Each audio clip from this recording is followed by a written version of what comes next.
కరీంనగర్ నగరాన్ని అన్ని రంగాల్లో అభివృద్ధి చేయటమే మా పాలకవర్గం ప్రధాన లక్ష్యమని నగర మేయర్ కులగాని శ్రీనివాస్ అన్నారు. కరీంనగర్ నగరపాలక సంస్థ అభివృద్ధిలో భాగంగా మంగళవారం రోజు నగరంలో పర్యటించారు. మొదటగా 44వ డివిజన్ సప్తగిరి కాలనీ కస్తూర్బా గాంధీ ప్రభుత్వ పాఠశాలలో స్థానిక కార్పొరేటర్ చాడగుండ కవిత బుచ్చిరెడ్డితో కలిసి 38 లక్షల నాబార్డ్ నిధులతో సైన్స్ ల్యాబ్ నిర్మాణంకు భూమి పూజ చేసి పనులు ప్రారంభించారు. అనంతరం 49వ డివిజన్ సంతోష్ నగర్లో కార్పొరేటర్ ఎన్ఎం లక్ష్మీ ప్రకాష్తో కలిసి సంతోషిమాత దేవాలయాన్ని సందర్శించారు. ఆలయంలో ప్రత్యేక పూజలు చేసి మొక్కులు చెల్లించుకున్నారు. అనంతరం సంతోష్ నగర్ కాలనీలో రోడ్డు, డ్రైనేజీ సమస్యలను తనిఖీ చేసి పరిశీలించి సంతోష్ నగర్ రోడ్డు సమస్యను త్వరలోనే పరిష్కరిస్తామని హామీ ఇచ్చారు. అనంతరం భాగ్యనగర్ కాలనీలో 15వ ఆర్థిక సంఘం 4 లక్షల నిధులతో మంచినీటి సరఫరా పైప్లైన్ అభివృద్ధి పనులకు భూమి పూజ చేసి పనులు ప్రారంభం చేశారు. చేపట్టిన అభివృద్ధి పనులను వేగవంతంగా పూర్తి చేసేలా చర్యలు తీసుకోవాలని అధికారులు, కాంట్రాక్టర్లకు ఆదేశాలు జారీ చేశారు. ఈ సందర్భంగా మేయర్ కులగాని శ్రీనివాస్ మాట్లాడుతూ ప్రజల నమ్మకాన్ని వమ్ము చేయకుండా మా పాలకవర్గం పనిచేస్తోందన్నారు.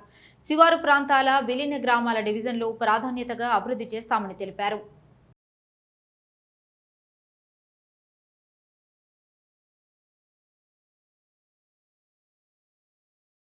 కరీంనగర్ నగరపాలక సంస్థలో అభివృద్ధిలో భాగంగా 44వ డివిజన్ సప్తగిరి కాలనీలో స్థానిక కార్పొరేటర్ చాడగొండ కవిత బుచ్చిరెడ్డి గారి ఆధ్వర్యంలో కస్తూర్బా గాంధీ పాఠశాలలో సైన్స్ ల్యాబ్ భవన నిర్మాణానికి భూమి పూజ చేయడం జరిగింది. దీనికి నాబార్డు నిధుల నుండి 38 లక్షల నిధులతోని ఇలా భవన నిర్మాణానికి భూమి పూజ చేయడం జరిగింది. దీనిలో ప్రభుత్వ పాఠశాలలో గతంలో మనకు స్మార్ట్ సిటీ కింద ప్రాజెక్టు కింద దాదాపు వాకింగ్ ట్రాక్ నిర్మాణం కానీ ప్రభుత్వ పాఠశాల సప్తగిరి కాలనీలో, అలాగే మనకు ఓపెన్ జిమ్ నిర్మాణం, మౌలిక వసతులు కల్పించడం జరిగింది.